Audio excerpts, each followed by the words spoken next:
예, 이제 15절까지 이제 세 번에 걸쳐서 했는데, 그건 이제 로마서의 그 서론 부분에 해당한다고 할 수 있습니다.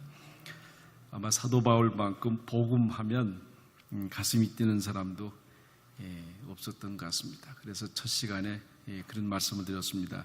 되게 그 헬라의 편지 형태가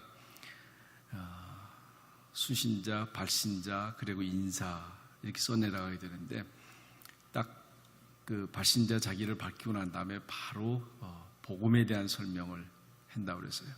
다시 말하면 아마 그런 편지 스타일로 봐서 바울은 굉장히 그 복음에 대한 열정이 강하지 않았는가 생각이 돼요. 그야말로 이렇게 화산의 마그마가 조금만 건드리면 팍 폭발하는 그런 상황에 있었던 것 같습니다. 그래서 복음이라고 하는 말만 나오면 다른 거 다 제쳐놓고 먼저 그것부터 말씀하고 있는 거죠. 지난 시간에는 빚진 자에 대한 얘기를 드렸습니다. 자기가 이런 상황을 보면 정말 복음의 빚진 자다. 왜냐하면 특별히 아마 그런 걸 거예요. 자기 예수 믿기 전에 예수 믿는 사람을 핍박을 많이 하지 않았어요. 그러니까 아마 그 마음이 굉장히 항상 있을 거라고 생각이 돼요.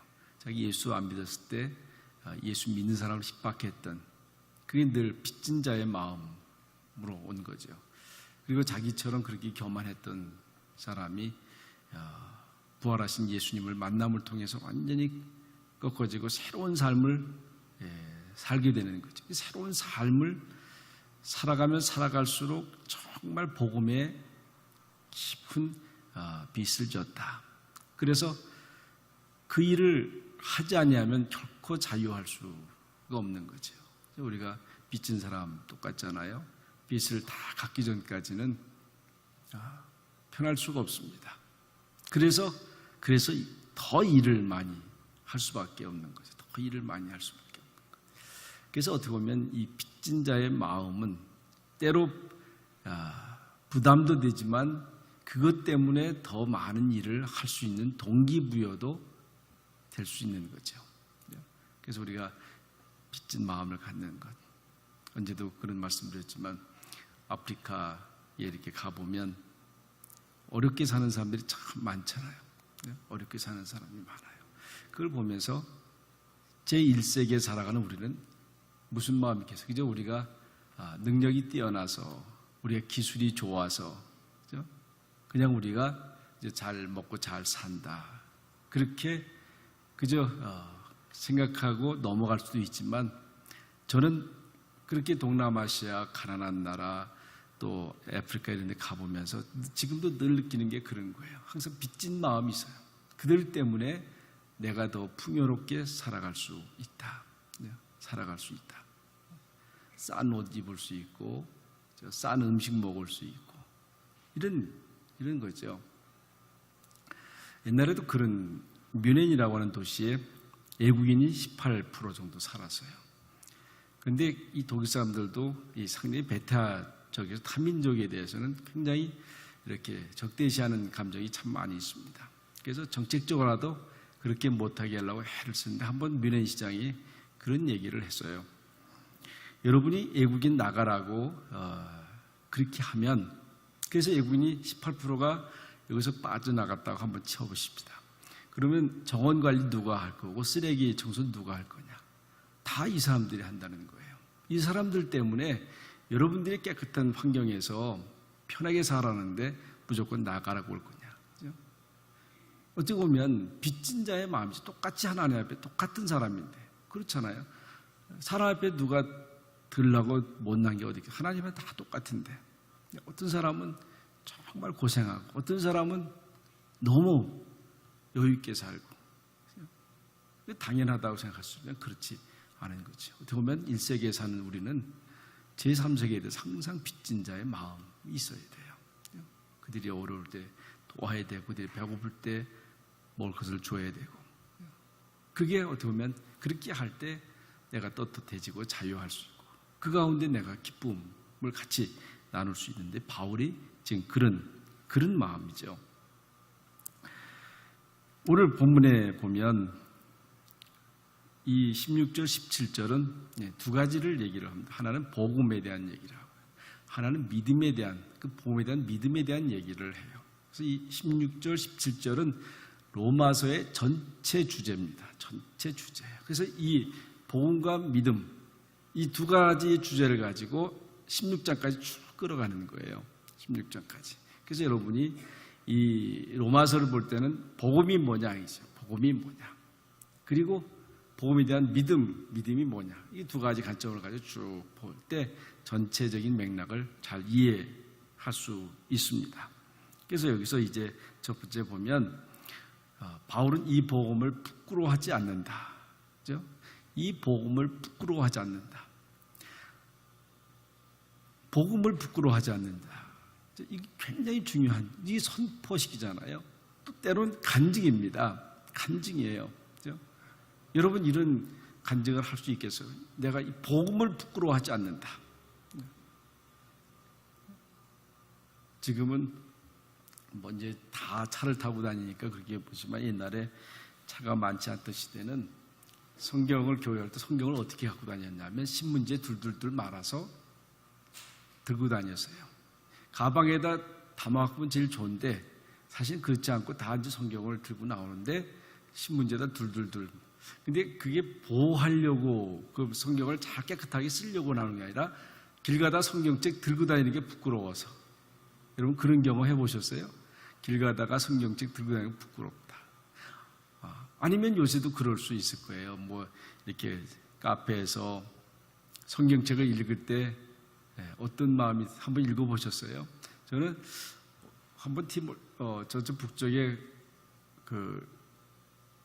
어느 음식점 가니까 몇 사람이 거기서 바이블 스터디를 하고 있더라고요. 중국 사람들 같아요. 중국 사람들이 중국말로 이렇게 중국 성경을 펴놓고 하는데 참 마음이 참 좋았어요. 저렇게 서너 명이 앉아서 아주 진지하게 성경을 펴놓고 한 장 한 장 이렇게 대화를 하는 것 보고 우리도 이런 그룹들이 좀 많이 생겼으면 좋겠다 하는 거죠. 여러분 이 지금 사도 바울이 복음을 부끄러워하지 않는다. 이건 다시 말하면 선포죠. 선포입니다. 이 복음이라고 하는 말은 헬라에서 유앙겔리온, 그런데 유앙겔리온 하는데 이 말은 지금 우리는 그냥 복음 이렇게 봤지만 이게 전쟁 용어입니다. 전쟁 용어예요. 다시 말하면 옛날에는 뭐 이렇게 통신이 발달하지 않았기 때문에 전쟁터에서 어떤 승리하게 되면 알려야 되잖아요. 그런데 사람이 꼭 가야 돼요. 사람이 가야 돼요. 그래서 우리가 잘하는 대로 마라톤이라고 하는 것, 그것도 그런 데서 나온 거잖아요. 여러분 페르시아하고 아테네하고 전쟁 붙었어요. 페르시아한테 아테네가 전혀 이길 거라고 생각을 못했어요. 이게 전쟁 붙으면 페르시아가 쳐들어오는데 이거 분명히 패하고 이게 문제가 심각할 거다. 그게 사실은 아테네가 스파르타라는 도시국가에 구원을 요청했지만 못 왔어요. 그런데 아테네가 그 마라톤이라는 도시에서 이겼거든요. 마라톤 전쟁에서.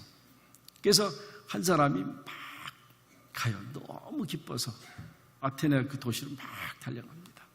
그래서 한 40km 된다고 그래요. 그 거리가 막 달려가서 우리가 승리했다.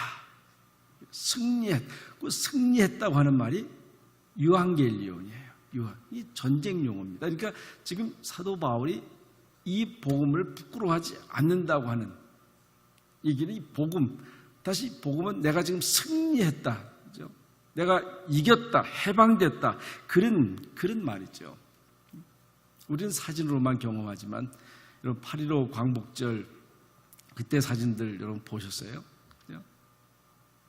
저는 뭐 그 위에 태어나서 그 감격을 내가 경험하지 못했지만 그 사진만 보면요. 우리 민족이 그 36년 동안 지배받고 난 다음에 일본한테 해방되었을 때 그들이 가졌던 그 감격, 기쁨이죠. 그죠? 감격, 기쁨. 그저 다 손에 다 태극기를 들고 뭐라 그랬는지 몰라요. 사진이니까요. 그죠? 어쨌든 간에요. 바로 지금 사도 바울이 유앙겔리온 하는 것은 바로 그런 표현입니다. 그래서 기독교는 그래서 축제 종교다 그러는 거예요. 기독교는 축제 종교다. 그러니까 우리가 복음으로 잘 받아들이면 우리 마음 속에는 항상 축제예요. 항상 사도 바울이 빌립보 감옥에서 기뻐하라 했죠. 그냥 그런 근거 없이 기뻐하는 게 아니라 복음 가운데 기뻐하라. 내가 다시 말하니 기뻐하라. 그러니까 기독교는, 그리스도인들은 모든 어떠한 상황을 당해도 그것을 기쁨으로 바꿀 수 있는 능력을 가져야 되는 거예요. 기쁨으로 해석할 수 있는 능력을 가져야 돼요. 이게 정말 기독교인이죠. 이제 그냥 상황에 따라 그냥 울고 불고 상황에 따라 마음이 움직이고 그러면 그걸 어쩌면 내가 입으로는 예수를 믿지만 정말 복음을 만나지 못한 그런 모습이라고 할 수 있습니다. 그래서 이 복음을 내가 부끄러워하지 않는데 이 복음이 뭡니까? 예수 그리스도 아니에요. 예수 그리스도가 바로 복음이에요. 사도 바울은 말씀드렸듯이 예수님의 생애에 대해서는 잘 몰라요. 그저 딱 한마디 인용에 따라서 사도행전에서 주는 자가 복이 있다. 그 딱 예수님이 하신 말씀 딱 한 구절만 인용해서 어디도 사도 바울은 예수님의 말씀을 생애를 말씀하지는 않았어요. 딱 한마디예요. 그래서 그걸 비판하는 사람들은 지금의 기독교는 예수교가 아니라 바울교다. 그렇게 비판하는 사람들도 있어요. 그러면 바울은 그 복음 설명을 어떻게 해가느냐 하면 딱 다메섹 도상에서 만난 부활의 예수, 그걸 통해서 전체를 봐요. 부활의 예수. 그래서 바울의 중심 신학은 십자가 사건과 부활 사건이죠. 그런데 여러분 보세요. 죽음과 부활을 얘기하면 세상 사람들은 그에 대해서 이해가 됩니까? 안 되잖아요. 그렇죠? 죽은 사람이 어떻게 부활할 수 있습니까? 더구나 예수님은 33세까지밖에 안 사셨어요. 그렇죠? 여러분 모든 종교의 창시자들 보세요. 얼마나 오래 살아요. 근데 예수님은 33살. 그것도 본격적으로 활동한 건 3년밖에 안 되지 않습니까? 그러니까 33살에 죽은 이 비운의 젊은이를 볼 때 세상 사람은 어떻게 이해할 수 있습니까? 바로 이런 예수를 두고 나는 그 예수를 부끄러워하지 않는다라고 하는 거예요. 그는 생명, 이거 바로 구원을 주셨다라고 하는 그것을 간증하고 있지 않습니까? 더구나 로마 사람의 시각으로 보면 복음은 부끄러운 거예요. 가장 치욕적 죽음을 당하지 않았어요. 그야말로 제대로 된 재판 한번 해보지 못하고 그대로 죽어가고 있습니다. 어쩌면 베드로처럼 예수님이 빌라도 법정에서 재판받는 그 과정을 보고 너무 부끄러운 거예요. 이게 예수님 아는 것조차 부끄러운 거예요. 그래서 모른다고 저주하잖아요. 그죠?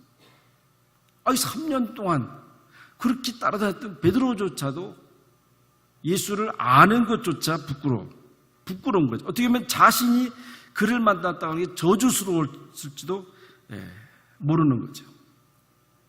그런데 지금 바울은 이 복음을 부끄러워하지 않는다라고 그렇게 선언하고 있습니다.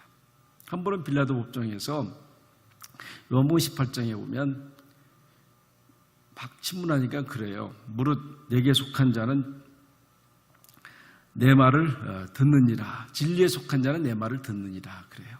빌라도한테. 그러니까 빌라도가 하는 말이 진리가 뭐냐 이렇게 물어봐요. 근데 그 상황으로 봐서는 빌라도가 진리를 알고 싶어서 질문한 게 아니었었어요. 그게 뭐냐면 그 당시 진리는 심 있는 자가 진리요. 심 있는 사람이 행하는 대로 진리. 그런데 너는 지금 아무 심도 없고 지금 비참하게 이렇게 지금 신문당하고 조롱당하고 채찍질에 맞는데 무슨 소리 하고 있는 거냐고요. 무슨 소리 하고 있는 거냐. 그렇게 조롱조롱 얘기하는 거죠. 그래서 로마 사람이 시각으로 보면 예수님의 죽음은 정말 부끄러운 거고 실패의 상징이라고 할 수 있어요. 근데 바울은 그야말로 당당하게 나는 그 복음을 부끄러워하지 않는다라고 그렇게 간증하고 있습니다. 오히려 그 제자된 것을 영광스럽게 생각한다고 그렇게 하는 겁니다. 빌립보서 1장 20절 21절 우리 한번 같이 한번 읽어보실까요? 빌립보서 1장 20절 21절 그게 바울의 간증입니다. 띄워줘요? 20절 21절 띄워주나요? 예, 찾아서 같이 한번 읽으십시다. 나의 간절한 기대와 소망에 따라 아무 일에든지 부끄러워하지 아니하고 지금도 전과 같이 온전히 담대하여 살든지 죽든지 내 몸에서 그리스도가 존귀히 되게 하려 하나니 이는 내게 사는 것이 그리스도니 죽는 것도 유익함이라. 정말 이 구절 읽을 때마다 가슴이 뛰는 거죠. 그죠? 가슴이 뛰는 거예요. 나의 간절한 기대와 소망에 따라 아무 일에든지 부끄러워하지 아니한다. 부끄러워하지 아니한다. 지금도 전같이 온전히 담대하여 살든지 죽든지 내 몸에서 그리스도가 존귀히 되게 하려 하나니 이는 내가 사는 것이 그리스도니 죽는 것도 유익함이라. 지난 시간에도 그리스도 없는 나라고 하는 존재는 없는 거예요. 그리스도죠. 결코 그리스도와 분리해서 나라고 하는 존재를 생각할 수 없다라고 그렇게 말씀하고 있습니다. 여러분 우리가 사람을 사랑할 때 또 특별히 배우자에 대한 고백을 할 때 당신 없는 나, 그죠? 우리 그런 있잖아요. 안고 없는 찐빵, 그죠? 빤스, 고무줄 없는 빤스, 뭐 그러잖아요. 그건 절대로 뗄래야 뗄 수 없는 거잖아요. 볼만할 해죠. 그죠? 여러분 배우자한테 그렇게 한번 고백해 보겠어요? 당신 없는 나는 껍데기다. 그죠? 그죠? 당신 없는 나는 껍데기다. 같이 살 때는 잘 몰라요. 그죠? 떨어져 보면 내 부인 남편이 얼마나 소중하다는가. 요새 우리 이병춘 집사님 벌써부터 힘들대요. 그죠? 그런 거잖아요. 그리스도 없는 나라고 하는 것은 존재의 의미가 없다고 하는 거죠. 어떻게 보면 이게 그리스도와 우리의 관계고 때로 부부의 관계로 그렇게 고백할 수 있다고 하면 얼마나 귀한 고백이겠어요. 어떻습니까? 우리가 정말 복음을 부끄러워했습니까? 아니면 복음을 자랑스럽게 생각했습니까? 길 가면서 성경 들고 다니는 것을 정말 기쁜 마음으로 나는 그리스도인이다. 그게 표식. 우리가 소원이 있다고 하면 아마 바울처럼 나도 복음에 부끄러워하지 않는다. 예수 그리스도를 알았다고 하는 것이 내 생애에서 가장 최대의 축복이라고 그렇게 고백할 수 있기를 바랍니다.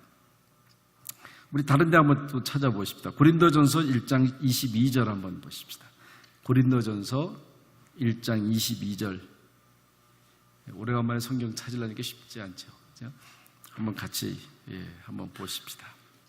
다 찾으셨으면 읽을까요? 유대인은 표적을 구하고 헬라인은 지혜를 찾으나 우리는 십자가에 못 박힌 그리스도를 전하니 유대인에게는 거리끼는 것이요 이방인에게는 미련한 것이도 오직 부르심을 받은 자들에게는 유대인이나 헬라인이나 그리스도는 하나님의 능력이요 하나님의 지혜니라 그랬습니다. 세상 사람들은 복음이 거리끼는 것이 되고 때로 미련한 것이 되지만 바울에게는 오직 복음이 능력이다. 하나님의 지혜다. 그렇게 고백하고 있습니다. 다시 말하면 이 십자가의 복음은 바울에게는 어떻게 보면 바울이 모든 것을 충분히 채우고 납니다. 십자가 사건과 부활의 사건은 그야말로 그동안 바울이 학문하면서 때로 예수 믿는 사람을 핍박하는 데 앞장서면서 근데 여러분 보세요. 그 공부를 열심히 한 이유가 뭐겠어요? 뭔가 자기의 부족한 걸 채우기 위해서 공부하잖아요. 우리가 공부라는 게 그런 겁니다. 내가 채워줬다고 생각하면 공부를 안 해요. 그죠? 그러나 뭔가 내가 부족하다라고 채우다고 생각해야 공부를 하는 거 아니에요? 책도 보는 거 아니에요? 또 뭐예요? 자기는 하나님을 섬기는 유대인으로서 열심히 하는 게 뭐겠어요? 이단으로 나온 예수를 믿는 사람을 잡아다 죽이는 것, 이것이 자기의 만족을 채우는 하나의 수단이에요. 수단입니다. 그렇게 하면 바울의 마음이 좋은 거예요. 좋은 거예요. 아마 우리도 봉사할 때 그렇게 할 수 있어요. 그죠? 그렇게 할 수 있어요. 내가 이거 해야, 그죠? 내가 좋아서, 내가 만족해서. 그런데 그렇게 해도, 공부를 해도 뭔가 부족해요. 자기는 하나님을 위해서 예수 믿는 사람을 잡아다 핍박하고 죽이는데 가담하고 또 그 멀리 다메섹까지 가는 그 열심을 내봤지만 늘 마음은 허전했던 거예요. 그런데 예수님의 십자가의 사건과 그 부활의 사건을 경험하고 나니까 이 모든 것들이 다 해결됐다는 거예요. 해결됐다고 하는 거예요. 그래서 복음을 부끄러워하지 않는다 그런 거잖아요.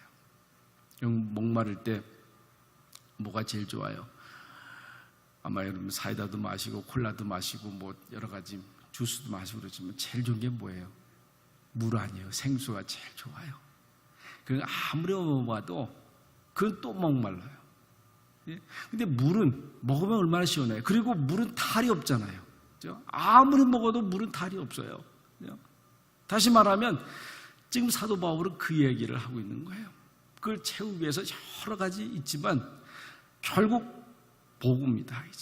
그래서 율법의 마침이 됐다고 그렇게 말씀하고 있어요. 복음은 율법의 마침이 됐다라고 그렇게 선언하고 있습니다. 왜 그러냐면 헬라 철학은 구원을 구체적으로 그냥 추상적으로 철학적으로 얘기해요. 그리고 유대교는 뭐예요? 율법을 주잖아요. 그런데 이런 추상적으로 설명하는 율법을 통해서 어떤 구원에 대한 길로 인도하지만 그게 보일 듯 말 듯이요. 그런 것 같은데 가보니까 그 신기루예요. 가도 끝이 없는 거예요. 그래서 이제 바울은 복음의 능력을 체험하고 난 다음에 바로 이 고백을 하는 거예요. 다른 거 다 비슷비슷하고 또 그럴듯하지만 결국 그거는 우리의 구원을 줄 수 없다라고 그렇게 선포하고 있는 것입니다. 그래서 복음의 능력이죠. 그래서 우리 그리스도인들은 복음의 능력을 체험할 수 있어야 되는 거죠. 정말 복음이 내게 임할 때 내가 자유함을 얻을 수 있어요. 복음이 내게 정말 임할 때 평안을 얻을 수 있어요. 그런 상황하고 우리 전혀 상관이 없지 않습니까? 복음 때문에 내가 평안할 수 있고 복음 때문에 내가 자유할 수 있는 거예요. 노임받을 수 있는 거죠. 그래서 순간순간 우리 마음이 평안해지고 얼굴에 기쁨이 있고 밝아지는 거죠. 그래서 우리 복음에는 두 가지의 능력이 있어요. 하나는 살리는 능력이 있고 죽이는 능력이 있어요. 하나는 죽이는 능력이에요. 살리는 능력이 있어요. 그럼 복음이 내게 임하면 뭐가 죽어요? 복음이 정말 내게 임하면 뭐가 죽어요? 교만함이 죽잖아요. 그렇죠? 교만함이 죽어요. 세상에서 가졌던 그 욕심이 복음이 내게 임할 때 그게 죽습니다. 복음이 내게 임했을 때 우리가 위선, 그럴듯하게 보였던 걸 다 없어져요. 아무리 그럴듯하게 보여도 하나님 앞에 나는 벌거벗은 존재로 살아가요. 그래서 우리가 예수 믿는 사람들은 잘못했다고 하는 말을 잘 할 수 있어요. 이게 복음이 죽이는 능력이에요. 복음이 죽이는 능력이에요. 또 살리는 능력은 뭐예요? 복음을 살려요. 그래서 그동안 정말 복음이 내게 임하면 그동안 의미가 없던 것들이 의미 있게 보여요. 그죠? 의미 있게 보여요. 그동안 허무하게 생각했던, 그죠? 무료하게 생각했던 것들이 다시 재조명이 돼요. 그래서 내 삶이 새로워지는 거예요. 그래서 우리의 몸은 날로 뭐예요? 옛날 말은 후패하지만 지금 저는 새로운 말을 어떻게 썼는지 모르지만 낡아지지만 겉사람은 나가지만 속사람은 새롭도다 그러잖아요. 예수 믿는 사람들은 나이가 먹어도요. 나이가 먹어도 이게 프레시해지는 거예요. 그냥 맡겨 사는 게 아니에요. 맡겨 사는 게 아니에요. 이게 복음의 살리는 능력이라고 할 수 있습니다. 복음은 구원을 주는 능력이라고 하는데 성경에서는 여러 가지로 얘기해요. 우리는 일반적으로 종말론적 구원, 우리가 죽어서 천국 간다 그런 것만 되게 많이 생각하는데 그렇지 않아요. 성경에 보면 뭐예요? 복음은 예수 그리스도는 대표적인 게 뭐예요? 병을 고치잖아요. 그렇죠? 병을 고치는 거예요. 그리고 이 복음은 때로 위험으로부터도 구원을 해요. 예수님의 제자들이 풍랑을 만났을 때 예수님의 말씀 한마디로 잔잔해지잖아요. 그렇죠? 이런 복음이 이런 능력도 있습니다. 때로 복음은 모든 세상과 죄의 타락으로부터 기울어진 우리의 마음을 잡아줘요. 그냥 되는 대로 살아야 되겠다라고 그렇게 포기하다가도 복음 때문에 내가 다시 마음을 다시 잡아요. 이렇게 살아서는 안 되겠다고. 이게 복음이 주는 역할이에요. 여러분 말씀을 읽다 보면 그게 그런 감동이 있어요. 아니야. 또 복음의 능력은 율법과 죄로부터 구원을 받게 해요. 율법과 죄로부터. 그렇잖아요. 우리는 일주일 살아가면서 사실은 자유하기보다는 많은 세상의 죄로부터 늘 가책을 받아요. 가책을 받아요. 그런데 아무리 그거는 애써도 벗어날 수가 없단 말이에요. 근데 어떻게 해요? 우리가 사죄 선언을 하잖아요. 그리스도 안에 있는 자는 결코 정죄함이 없다. 그렇죠? 주님이 우리에게 그렇게 선포해 준 거예요. 그리스도 안에 있는 자에게는 결코 정죄함이 없다. 그렇죠? 얼마나 멋있는 말이에요.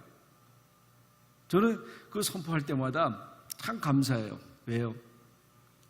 적어도 이 교회 안에 들어와서 예배 드리는 우리 성도들이 함께 그리스도 안에 있는 자에게는 누구도 정죄할 수 없다. 그렇죠?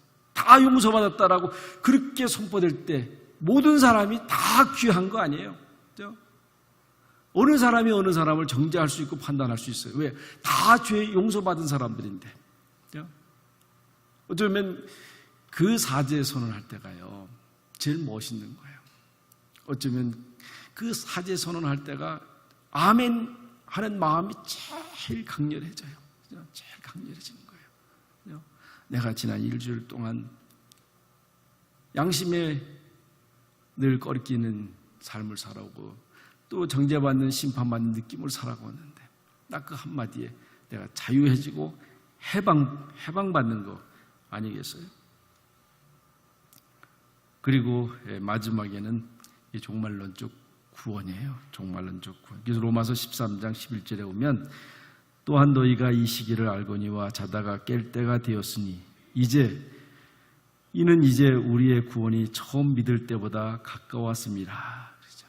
점점점 가까우는데 그리고 아버지 집에 가게 되는데 아버지 집에 가는데 그걸 누가 도와요? 그리스도가 돕는 거예요. 그리스도와 함께 갈 때 문 열어주는 거 아니에요? 그러니까 예수 그리스도 없이 나 혼자 갈 수가 없어요. 반드시 그 예수 그리스도와 같이 가야 천국 문이 열리는 거예요. 여러분 혼자 갈 생각하지 마세요. 예수 그리스도와 함께 갈 때 나를 보고 문을 열어주는 게 아니라 예수 그리스도를 보시고 문을 열어주는 거예요. 이게 종말론적 구원이에요.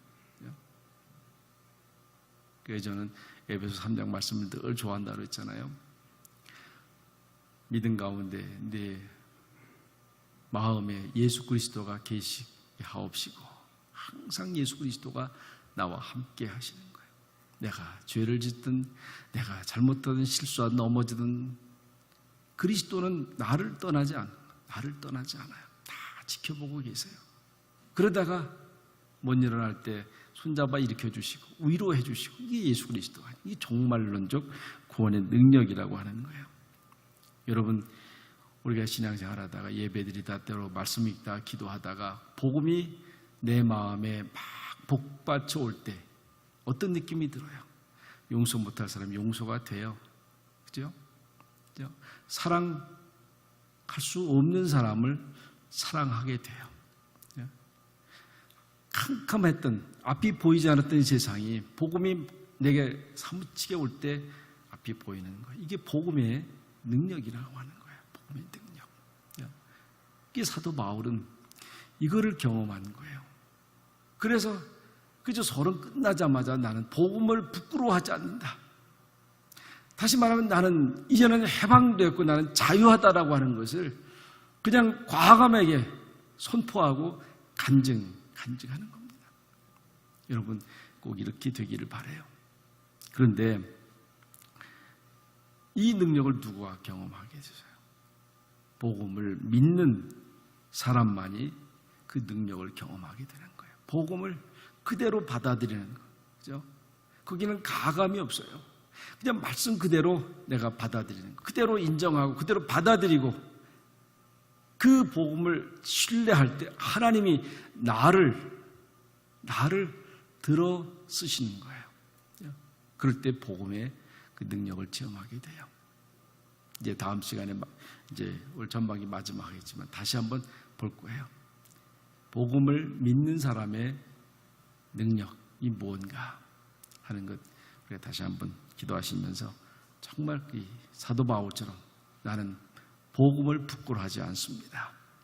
이 경험을 하고 이 선포를 할 수 있는 우리 성도들이 되시기를 바랍니다. 기도하십시다. 하나님 아버지 감사합니다. 우리도 사도 바울처럼 그동안 구하고자 했던 모든 것에서 이제 복음을 통하여 해결되게 하시고 이제 오직 복음만이 구원을 주는 능력으로 선포할 수 있는 하나님의 사람들이 되게 해 주옵소서.